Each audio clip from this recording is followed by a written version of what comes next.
అందరికీ నమస్కారం. నేను మీ దేవి. సైకోటిక్ రాముడు 28వ భాగం. రచయిత రూప గారు దేవుడికి దండం పెట్టుకొని పక్కనే రాయి మీద కూర్చొని ఆలోచిస్తుంది. వెనుక నుంచి మహా అని పిలిచే నా వాయిస్ని వెనక్కి తిరిగి పరుగున నన్నొచ్చి హగ్ చేసుకొని మొహం నిండా ముద్దులు పెట్టేసింది. ఆ రోజు అర్థమైంది, ఒక అమ్మాయి మనల్ని ప్రాణంలా ప్రేమిస్తే ఇలానే బిహేవ్ చేస్తారేమో అని. తను చేస్తున్న పనికి బాగా నవ్వు వచ్చి నవ్వుతుంటే అది గమనించి, ఇది ముద్దులు పెట్టాల్సిన సమయం కాదు, ఆపి నన్ను గట్టిగా కొట్టింది. సరే సారీ అని చెప్పి తనని హగ్ చేసుకున్నా. అవును, అసలు మీరు ఆ ఎలుగుబంటి నుంచి ఎలా బయటపడ్డారు అని అడిగింది. అదా, నేను కొద్ది దూరం పరిగెడుతూ ఉంటే కాళ్ళకు ఒక కర్ర తగిలి పడిపోయాను. ఇంకా నా పని అయిపోయిందనుకున్నా. ఎలుగుబంటి చాలా దగ్గరగా వచ్చింది. ఎటూ వెళ్ళలేని పరిస్థితి. అది దగ్గరికి వచ్చే కొద్దీ చెమటలు పట్టేశాయి. ఇంతలో ఫైరింగ్ సౌండ్ వచ్చింది. ఏంటా సౌండ్ అని వెనక్కి తిరిగితే కొంతమంది అటవీ శాఖ వాళ్ళు కనిపించారు.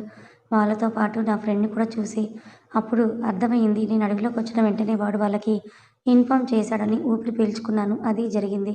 అమ్మయ్య, ఏదైతే ఏమి, మిమ్మల్ని మళ్ళీ ప్రాణాలతో చూశాను. అది చాలు నాకు. కానీ నాకిది సరిపోదు.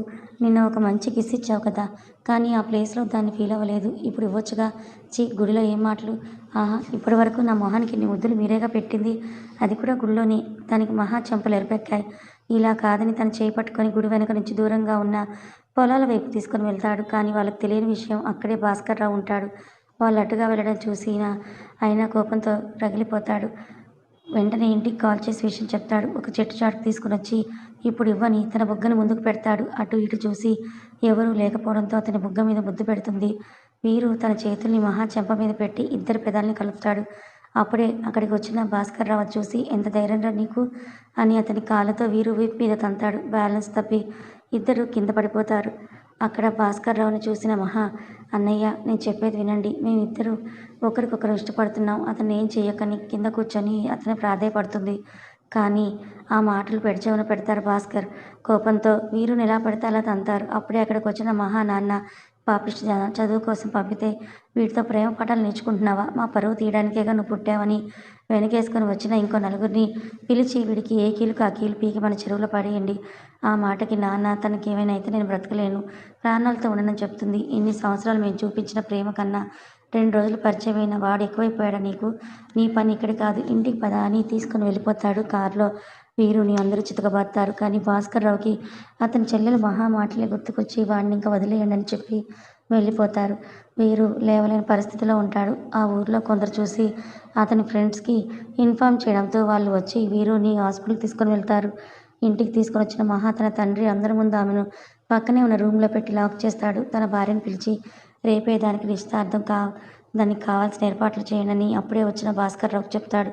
ఇలాంటి టైంలో నిశ్చితార్థం కరెక్ట్ కాదు నాన్న. దానికి ఆయన కోపంతో నేను చెప్పించేయని గట్టిగానే వెళ్ళిపోతాడు. రాత్రి 9 అవుతుండగా మహా ఆ రూమ్లోనే ఉంటుంది. అక్కడ వీరు పరిస్థితి ఏంటని తన మనసు కంగారు పడుతుంది. ఇంతలో వీరు ఫ్రెండ్ ఒక అతను విండో దగ్గర నుంచి పిలిచి ఒక లెటర్ ఇచ్చి అక్కడే ఉంటాడు. అది ఓపెన్ చేసి చూస్తే, మహా, నేను నీకు ఇష్టమైతే కరెక్ట్గా 10 గంటలకి మన ఊర్లో రైల్వే స్టేషన్ దగ్గరికి రా, నీకోసం వెయిట్ చేస్తుంటానని రాసుంటుంది. వెంటనే తనకు కావాల్సిన థింగ్స్ అన్నీ ప్యాక్ చేసుకొని వీరు ఫ్రెండ్ సాయంతో ఆ కిటికీ నుండి బయటపడి రైల్వే స్టేషన్ చేరుకుంటుంది. వీరు పరిస్థితి చూసిన మహా కళ్ళు సాంద్రమైపోతాయి. ఏడవకు మహా, ప్లీజ్, నేను బాగానే ఉన్నాను. అయినా నీలాంటి చందమామని పొందాలంటే ఈ మాత్రం యుద్ధం చేయాలి కదా అని అంటాడు. దానికి తను చిన్నగా నవ్వేస్తుంది. ట్రైన్ వస్తుండగా ఇద్దరు వీరు ఫ్రెండ్ హెల్ప్తో ట్రైన్ ఎక్కుతారు. వీరు ఫ్రెండ్కి థ్యాంక్స్ చెప్తుంది మహా. రేయ్, చిన్నప్పటి నుంచి నేను మహాని చూస్తున్నా, చాలా అల్లారు ముద్దుగా పెరిగింది. తనకి కన్నీరు రాకుండా నువ్వే చూసుకోవాలని వీరు ఫ్రెండ్ చెప్తాడు. నేను ప్రామిస్ చేస్తున్నాను, తనని బాగా చూసుకుంటానని అంటాడు. ఇంతలో ట్రైన్ కదలడంతో లోపలికి ఎక్కి కూర్చొని ఉండగా, ఇంతకీ మీ పేరేంటని అడుగుతుంది. నా పేరు తెలియకుండానే నన్ను లవ్ చేసావా మహా అని అడుగుతాడు వీరు. ఇష్టపడటానికి పేరుతో సంబంధం అవసరం లేదుగా, ప్లీజ్ చెప్పండి, ఒక ముద్దివ్వు చెప్తా. అక్కడ ఆహా, ఇక్కడే అని దగ్గరికి తీసుకొని ముద్దు పెట్టుకుంటాడు. మరుసటి రోజు ఉదయం హైదరాబాద్కి చేరుకున్నాం. నా ఫ్రెండ్ హెల్ప్తో అక్కడే ఒక చిన్న రూమ్ తీసుకొని మహా నుంచాను. 2 రోజుల తర్వాత సీతాపురం నుండి నా ఫ్రెండ్ ఫోన్ చేశాడు. అప్పుడే తెలిసింది మహా ఇంట్లో నుండి వెళ్ళిపోయిందన్న విషయం. తెలిసి మహా వాళ్ళ నాన్నగారికి హార్ట్ అటాక్ వచ్చి చనిపోయారని. కొన్ని రోజులకు అక్కడ వీళ్ళ మాటలు వినలేక పరువు పోవడంతో భాస్కర్రావు కుటుంబంతో వైజాగ్ వచ్చేశారని. అప్పుడే తెలిసింది నేను ఎంత పెద్ద తప్పు చేశానో. ఈ విషయం మహాకి చెప్పి తనని ఇంకా బాధ పెట్టడం ఇష్టం లేక నాలోనే దాచుకున్నా. మహాని ఎలాగైనా పెళ్లి చేసుకోవాలనుకున్నాను. కానీ తన వెనుక ఇన్ని ప్రాబ్లమ్స్, మా వల్ల ఎంతమంది సఫర్ అవుతారని నేను ఊహించలేదు ఆకాష్. ఏదో ఒకరోజు మహాకి నిజం తెలియకుండా ఉండదు. ఆ రోజు తను నా విషయంలో గిల్టీగా ఫీల్ అవ్వకూడదని నేనే ఆశించాను. అందుకే మహా దగ్గర ఇంత పెద్ద నిజం దాచాను. తనని నాతోని తీసుకొని వచ్చానే గానీ ఒక్కరోజు కూడా తనని ప్రేమగా దగ్గర తీసుకోలేకపోయాను. ఎన్ని సంవత్సరాలైనా కానీ తన మెడలో తాళి కట్టలేకపోయాను. నాలాంటి వాడు ప్రేమించడానికి పనికిరాడు ఆకాష్. కానీ నిజమేంటో తెలుసా? నేను చూపించే చిన్న ఆనందానికి ఎంతో మురిసిపోయేది. ఆ చిన్న కొద్దిపాటి ప్రేమకి నన్ను తన గుండెలో దాచుకొని ఒక పెద్ద గుడి కట్టేసింది. అప్పుడే నాకు అర్థమైంది. ఒక అమ్మాయి నిజంగా ఒక అబ్బాయిని నమ్మి వస్తే తన ప్రపంచాన్ని వదిలేసి ముక్కు మొహం తెలియని మనలాంటి వాళ్ళకు ఏదైనా చేస్తారు. అసలు మనం మంచోళ్ళమో చెడ్డోళ్ళమో బాగా చూసుకుంటామో చూసుకోమో అసలు తన జీవితం ఎలా ఉంటుంది ఆ అబ్బాయితోటి అదేమో ఆలోచించరు. ఒకే ఒకటి నమ్ముతారు. ఆ అబ్బాయి నన్ను ప్రాణంగా ప్రేమిస్తున్నాడు. అంతకు మించి నాకేం కావాలి? పంచపక్ష పరమాణాలు తినేది ఆ ఇంట్లో ఒక యువరాణిలా ఉండేది మీ అత్తయ్య. కానీ నాతోనే వచ్చి ముళ్ళ బాటల్ని చూసింది. అసలు తను నేనెప్పుడు చూడని కష్టాలు నాతో అనుభవించింది. ఆ పరిస్థితులు బాగాలేక నేను తనని వదిలేసి నా తర్వాత కూడా తన పడిన నరకం అంతా ఇంత కాదాకాష్. నా కన్నీళ్లతో తన కాళ్ళు కడిగినా గానీ నేను చేసిన పాపం పోదు ఆకాష్. అయ్యో మీరెప్పుడు అలా మాట్లాడకండి మావయ్య. లేదు ఆకాష్. ఒక భర్త పెట్టలేని బాధలు నేను పెట్టాను. చూడలేని దుఃఖాన్ని తనకు చూసింది. నేను మీ తాతగారికి భయపడి తనను వదిలేసి వచ్చాను అనుకున్నానే కానీ తనని చంపుకుంటానని అనుకోలేదు ఆకాష్. నేను ఇంకా ఎందుకు ఈ భూమి మీద బ్రతికి ఉన్నానని నాకు కూడా అర్థం కావట్లేదు. నా వల్ల మహా చాలా క్షోభపడింది. తనకి ఏం చేయలేకపోయాను. అందుకే ఆ పాపం నన్ను ఇలా వెంటాడుతోంది. ఇప్పుడైనా భూమికి ఒక తండ్రిగా తనకి ఇవ్వాల్సిన సంతోషాన్ని అన్నీ ఇస్తే ఈ విధంగా అయినా నా పాపం తగ్గుతుందేమో. పైనున్న నా మహా నన్ను క్షమిస్తుందని చిన్న హోప్‌తోని నేను నువ్వు చెప్పిన వెంటనే ఆలోచించకుండా వచ్చేశాను. రేపనే రోజు భూమికి నిజం తెలిసి నన్ను చీదరించుకున్నా, ఛీ అన్నా లేదా కొట్టినా నేను పడతాను ఆకాష్. నేను మహాకి చేసిన పాపానికి భూమి నాకు ఎలాంటి శిక్ష వేసినా పర్లేదు. ఆనందంగా అనుభవిస్తాను. మీరు అనుకునేంత కాదు మావయ్య మీ కూతురు. తన బంగారు బొమ్మ. తన మనసుని 100 మంది 100 రకాలుగా బాధపెట్టినా వాళ్ళు మళ్ళీ వచ్చి మాట్లాడితే కరిగిపోయే మంచు బొమ్మ. అలాంటి కూతురు పుట్టడం అంటే నిజంగా మీరెంతో అదృష్టం చేసుకున్నారు. తన వాళ్ళు కాదు అని తెలిసిన భాస్కర్‌రావు గారి ఫ్యామిలీకి తనెంత చేస్తోంది. అదే మీకు మాటల్లో చెప్పలేను. కానీ రేపని రోజు మీరే తన తండ్రి అని తెలిస్తే మిమ్మల్ని నెత్తిన పెట్టుకొని చూస్తుంది. ఇప్పటి వరకు తనకంటూ ఎవరూ లేరు అనుకునే ఉంది.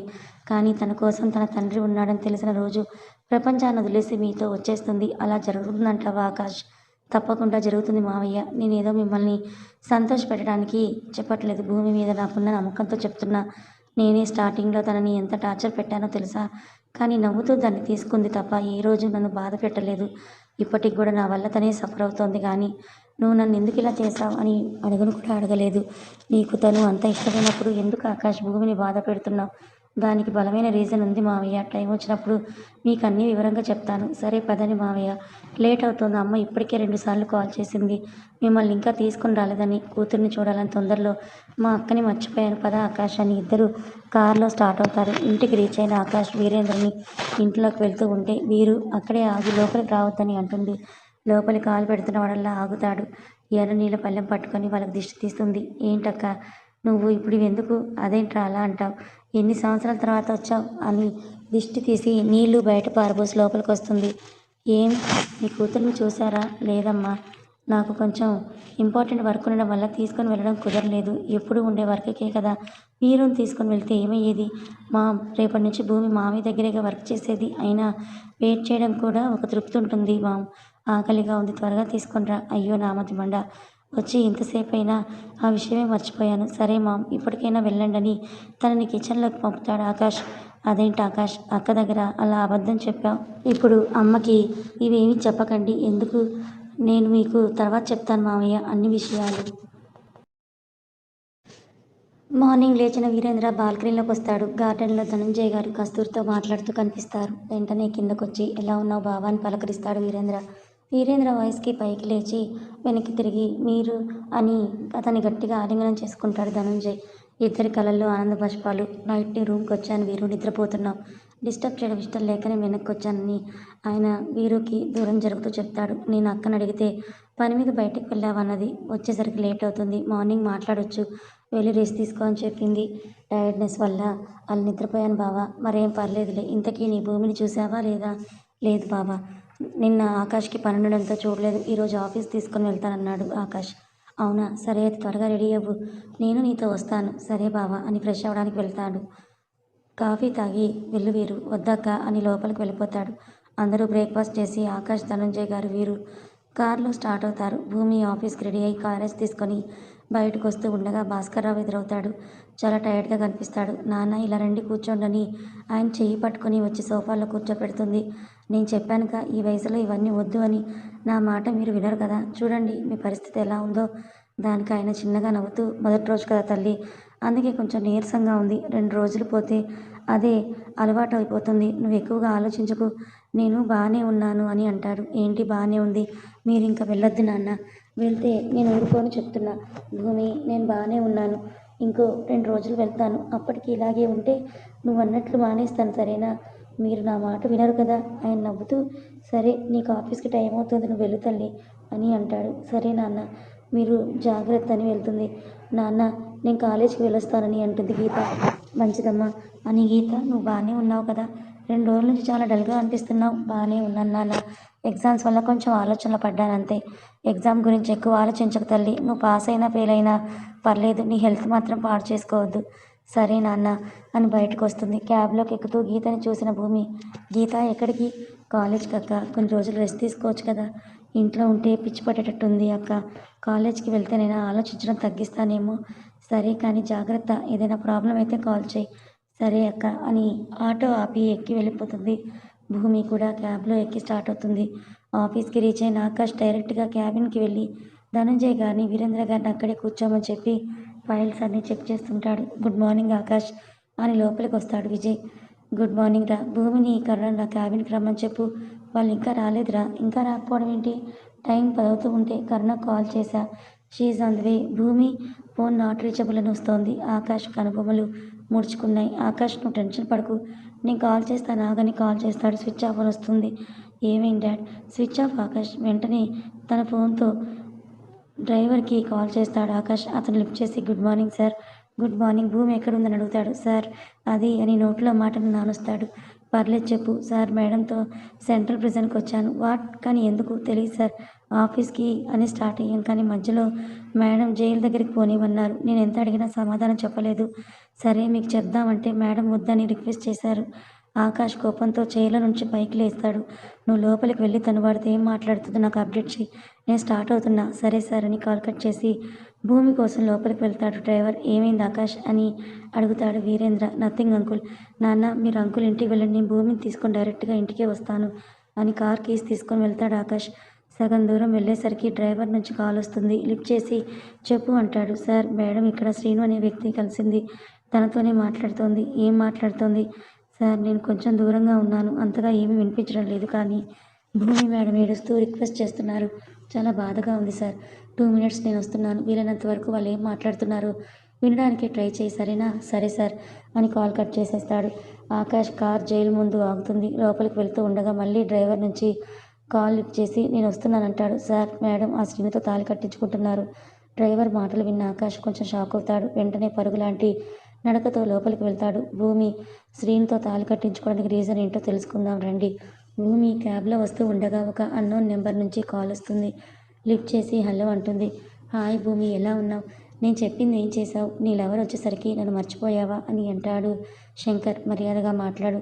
ఇంకోసారి నాతో ఇలా పిచ్చి పిచ్చి వేషాలు వేస్తే చెప్పు తెగుతుంది. అయ్యో ఇదంతా కోపమే. వెటకారం ఆపు శంకర్. ఇప్పుడు నేను అంత తప్పుగా ఏం మాట్లాడాను? భూమి అయినా నీతో నాకు మాటలేంటి అని ఫోన్ కట్ చేస్తుంది. టింగ్ టింగ్ అని 2 బీప్ సౌండ్స్ వస్తాయి. ఏంటని ఫోన్ చూస్తుంది. వాట్సాప్కి 2 పిక్స్ వస్తాయి. అవి ఓపెన్ చేసి చూస్తున్న భూమి ఆశ్చర్యం అండ్ ఆనందం కలిగి ఉంటుంది. వెంటనే అదే నెంబర్కి కాల్ చేస్తుంది. కానీ శంకర్ లిఫ్ట్ చేయడు. ప్లీజ్ శంకర్ ఫోన్ లిఫ్ట్ చేయి. నేను నీతో మాట్లాడాలని రిక్వెస్ట్ చేస్తూ వాట్సాప్లో మెసేజ్ చేస్తుంది భూమి. కానీ రిప్లై ఇవ్వడు. నువ్వు చెప్పిన పని నేను చేస్తాను ప్లీజ్ అని ఫైనల్ మెసేజ్ చేస్తుంది. అది చూస్తున్న శంకర్ మొహంలో ఒక ఈవిల్ స్మైల్. నన్ను నా దారిలోకి ఎలా తెచ్చుకోవాలో నాకు బాగా తెలుసు భూమి. ఇప్పుడు నువ్వు నాకు గుప్పెట్లో ఉన్నావు. నేను ఎలా ఆడమంటే నువ్వు అలా ఆడతావు. అలా అని నేను ఆడిస్తాను కదా అని ఒక వెర్రి నవ్వు నవ్వుకుంటూ భూమికి రిటర్న్ కాల్ చేస్తాడు. లిఫ్ట్ చేసిన భూమి ఆ ఫొటోస్ నీకు ఎక్కడివి? ఇప్పుడు మా అమ్మ ఎక్కడుందని? తను నీ దగ్గరికి ఎలా వచ్చిందంటే మా అమ్మ ఆ రోజు చనిపోలేదని ప్రశ్నల వర్షం కురిపిస్తుంది. కామ్ డౌన్ భూమి కామ్ డౌన్. నువ్వు అడిగిన ప్రశ్నలన్నిటికీ నేను సమాధానం చెప్తాను కానీ దానికి ముందు నేను చెప్పింది నువ్వు చేస్తే అక్కడ నువ్వు సేఫ్, ఇక్కడ మీ అమ్మ సేఫ్ కాదు అని నీ తెలివితేటలు ఉపయోగించి నీ లవర్కి చెప్పి ఏదైనా మస్కా చేస్తే మీ అమ్మని ఇమీడియట్గా చంపేస్తాను. వద్దొద్దు, నేను అలా చేయను. ప్లీజ్ మా అమ్మని ఏం చేయొద్దు. చెప్పు, నేను ఇప్పుడు నీకేం చేయాలి చెప్తాను. దానికి ముందు నేను చెప్పేది బాగా విను. నేను నీకు ఫోన్ చేస్తున్నట్టు, మీ అమ్మ పిక్స్ పంపించినట్టు, మీ అమ్మ బ్రతుకున్నట్టు నువ్వు ఆకాష్ కానీ మరి ఎవరికి కానీ చెప్పకూడదు. అలా చెప్తే నీ లవర్ని కూడా చంపేస్తా. నేనేం చెప్పినా వితిన్ హాఫ్ అన్ అవర్లో నువ్వు చేసేయాలి. లేట్ అయ్యే కొద్దీ మీ అమ్మ ప్రాణాలకి ముప్పు. మా అమ్మని ఏం చేయొద్దు. నువ్వు చెప్పినట్టే అన్నీ చేస్తాను అంటుంది భూమి. Good girl. ఇప్పుడు నువ్వు నాకు నచ్చావు. ఇప్పుడు నువ్వు డైరెక్ట్గా సెంట్రల్ జైలుకి వెళ్ళి అక్కడ శ్రీనుని కలవాలి. శ్రీను చేత నువ్వు 3 ముళ్ళు వేయించుకోవాలి. ఏంటి శంకర్ నువ్వు మాట్లాడేది? నేను అలా చేయలేను. నువ్వు చేయాలి బేబీ. ఎందుకంటే నీకు వేరే ఆప్షన్ లేదు. ప్లీజ్ అది కాకుండా ఇంకేదైనా చెప్పు, చేస్తాను. సరే అయితే మీ అమ్మని ఇంకా మర్చిపో. రేయ్ ఆక్సిజన్ మాస్క్ తీసేయండి. వద్దు వద్దు శంకర్ వద్దు. నేను శ్రీనుని పెళ్లి చేసుకుంటా. That's my girl. మీ పెళ్ళికి కావాల్సిన తాళి అన్నీ అక్కడ సిద్ధంగా ఉన్నాయి. నువ్వు వెళ్ళి తనని పెళ్లి చేసుకుంటే తర్వాత ఏం చేయాలనేది మళ్ళీ ఫోన్ చేసి చెప్తాను. మీ ఇద్దరి పెళ్ళి ఇంకో 20 మినిట్స్లో జరిగిపోవాలి. లేకుంటే మీ అమ్మ అంతే. ఈ మధ్యలో ఏమైనా పిచ్చి వేషాలు వేస్తే నువ్వు వెయ్యవులే. వేస్తే ఏం జరుగుతుందో నీకు బాగా తెలుసు కదా. Advance happy married life baby అని ఫోన్ కట్ చేస్తాడు. భూమి మైండ్ అసలు పనిచేయడం లేదు. ఫోన్లో వాళ్ళ అమ్మ పిక్స్ చూసుకొని ఏడుస్తూ ఉంటుంది. అమ్మ నువ్వు లేవనుకున్నా కానీ నా కోసం ఆ దేవుడు నిన్ను బ్రతికే ఉంచాడు. నిన్ను కాపాడటానికి ఏదైనా చేస్తాను. అవసరమైతే నా ప్రాణాలు కూడా పణంగా పెడతానమ్మా అని ఏడుస్తుంది. డ్రైవర్కి చెప్పి కార్ సెంట్రల్ జైలుకి పోనివ్వమంటుంది. కానీ మేడం మనం ఆఫీస్కి వెళ్ళాలి కదా. నాకు అక్కడ ఒక చిన్న పని ఉంది. అయిపోయాక ఆఫీస్కి వెళ్దాం. అండ్ ఈ విషయం ఆకాష్ గారికి కూడా చెప్పవద్దు ప్లీజ్ అని రిక్వెస్ట్ చేస్తుంది. డ్రైవర్ ఇంకేం చేయకుండా సరే అని జైలు ముందు కారు ఆపుతాడు. పరుగున దిగి లోపలికి వెళ్తుంది. తను వెళ్ళిన వెంటనే ఒక పోలీస్ మ్యాన్ భూమికి శ్రీను ఎక్కడుంటాడో ఆ ప్లేస్కి తీసుకొని వెళ్ళి పెళ్ళికి కావాల్సిన తాళి కుంకుమ ఆమె చేతికి ఇస్తాడు. భూమి పరిగెడుతూ పోలీస్ చెప్పిన ప్లేస్ దగ్గరికి వెళ్తుంది. అక్కడ శ్రీను చేతులు కట్టుకొని గోడ కానుకొని ఉంటాడు. వెంటనే అతని ముందుకు వెళ్తుంది. భూమిని చూసిన శ్రీను ఫేస్లో ఒక ఈవిల్ స్మైల్. ఎప్పటికైనా నువ్వు నాదానివే అవుతావని అహంకారం ఓటిపడుతోంది. ఎలా ఉన్నావు భూమి? చూడు, నీతో నేను మాట్లాడడానికి రాలేదు. నీకు కూడా తెలుసు ఏం చెయ్యాలని. ఇదిగో తాళి. అబ్బా కడతాలే, తొందర ఎందుకు, నేను నా భార్య చేసుకుంటానులే అని కింద నుంచి పై వరకు స్కాన్ చేస్తూ ఉంటాడు. ఏముంటావు భూమి, ఎక్కడ ఏముండాలో పర్ఫెక్ట్గా నీకున్నాయి. నీ నడుము ఉంటుంది, ఇంత సన్నగా ఉంటుంది అంటే దాన్ని నా చేతుల్లో నలిపివేయాలనిపిస్తుంది. ఎప్పుడెప్పుడు నేను తనివి తీరా రుచి చూద్దామా అని కళ్ళు కంటున్న భూమి. జస్ట్ షట్ యువర్ మౌత్ అని కోపంగా అంటుంది. ఏంటి, కాబోయే మొగుడిని ఆ మాత్రం అనే రైట్ నాకు లేదా? అసలు ఈ పెళ్ళి అనేది నువ్వు అప్పుడే ఒప్పుకొని ఉంటే నా ఈ పాటికి మనకు శోభనం కూడా అయిపోయేది. ఇంతలో భూమికి ఫోన్ రావడంతో లిఫ్ట్ చేస్తుంది. ఫోన్ వాడికి ఇవ్వు అంటాడు శంకర్. నీకే ఫోన్ అని ఇస్తుంది. హలో అంటాడు. నేను చెప్పిన పని చేయకుండా నకరాలు చేస్తున్నావు ఎందుకు అంటాడు శంకర్. లేదు బాస్, ఇదిగోండి ఇప్పుడే తాళి కడుతున్నా అంటాడు.